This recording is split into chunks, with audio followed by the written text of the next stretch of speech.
The Objective News Network, federal and state judges in New Jersey caught in a massive cover-up of their own corruption.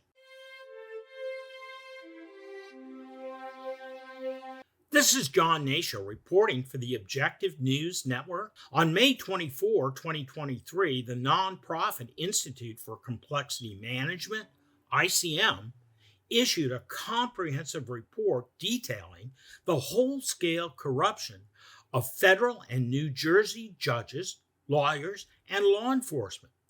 The report was published by ICM at its website, and a redacted version can be viewed here. Along with the release of their report, ICM sent a letter to Congress. The letter informed the chairman of the Judiciary and Government Accountability Committees in the U.S. House of Representatives that all avenues to stop the corruption have been exhausted, and requests that Congress initiate an investigation of its own and conduct oversight hearings to come up with the legislative fixes needed to stop the corruption. The report alleges that federal and New Jersey state judges colluded to protect federal judge Madeline Cox-Arleo of the Federal District Court of New Jersey after she violated her oath to the U.S. Senate Committee on the Judiciary.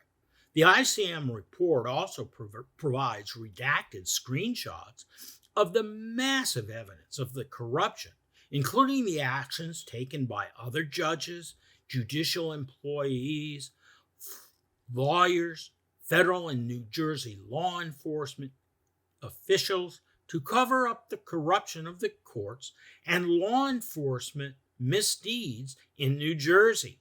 The report alleges that Judge Cox-Arleo was presiding over a judicial misconduct case involving a state of New Jersey court judge, Deborah Gross-Quattrone, who was at the time being represented by New Jersey attorney Benjamin D. Light.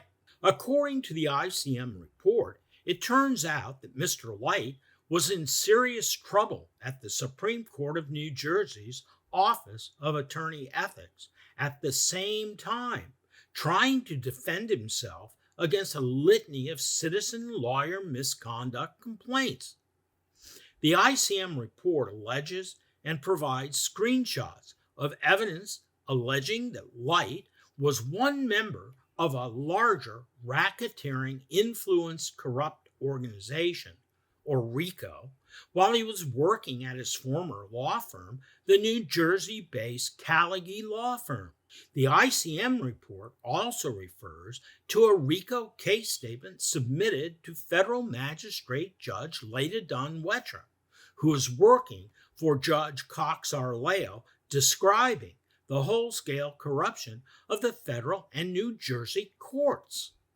The ICM report alleges that Magistrate Judge Dunn-Wetra quashed any possibility of any RICO investigation in the matter to protect her boss, Cox-Arleo, from exposure.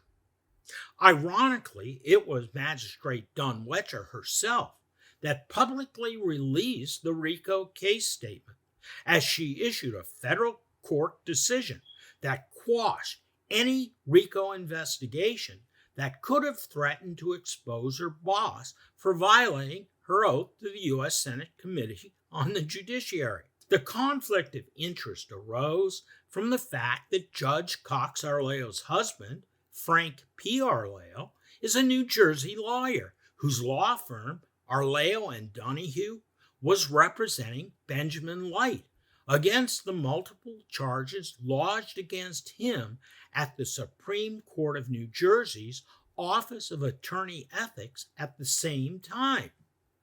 The fact that Light was an attorney on the Deborah Gross-Quattrone case and simultaneously being represented by Light, who was in turn being represented by Judge Cox-Arleo's husband's law firm, created an egregious conflict of interest that Judge Cox-Arleo swore would never happen in her oath to the U.S. Senate Judiciary Committee.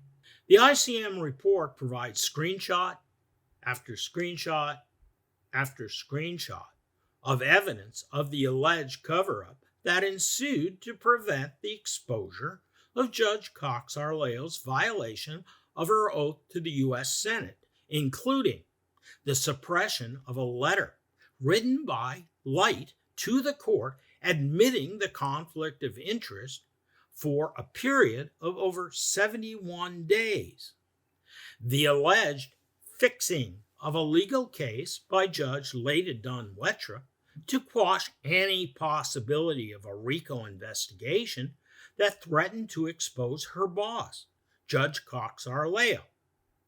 A letter written by an attorney reporting that Magistrate Judge Dunn-Wetra threatened to throw his legal case if he did not remove any RICO cause of action that threatened to expose Cox Arleo's violation of her oath to the Senate Judiciary Committee. And then the ICM report alleges the whole-scale corruption of the New Jersey Supreme Court, up to and including Chief Justice Stuart Rabner, for partaking in the corruption personally by protecting Benjamin Light and other attorneys from the discipline they deserved in order to keep a lid on any RICO investigation that would have exposed the corruption of Rabner's Office of Attorney Ethics, his Disciplinary Review Board,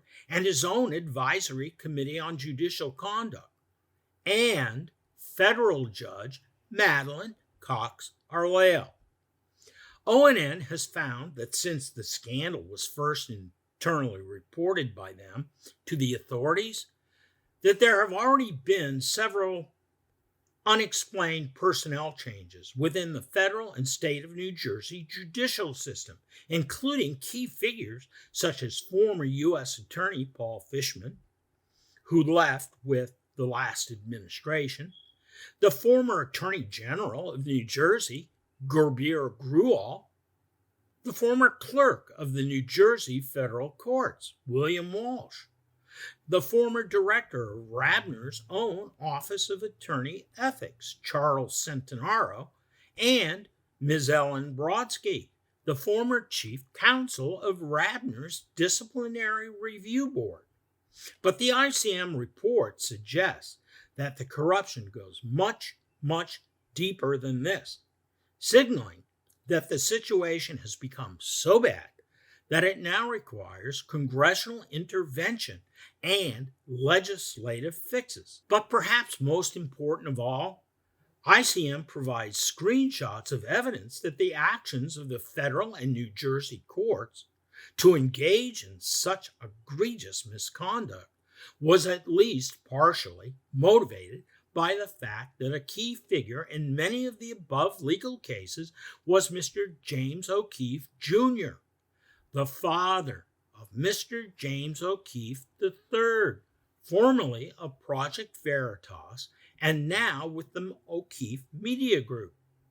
Project Veritas is a conservative political activist organization that has already been declared an enemy of the Democrat national machine and other progressive liberal organizations in New Jersey and across the entire United States. ONN contacted the House offices of Chairman Jordan and Comer seeking their comments on the ICM letter and their report of May 24, 2023. But we at ONN have not yet received any response, despite our repeated attempts to contact them. ONN will keep on top of this developing story and report any developments that may occur. It is what it is for June 6, 2023. This is John Hnatio reporting for the Objective News Network. We are particularly interested in your comments, suggestions, and ideas on this story and the growing concern that our courts and judicial system have become politically weaponized in a manner similar to the Federal Bureau of Investigation, our intelligence community, and other institutions of our government. Thank you for watching.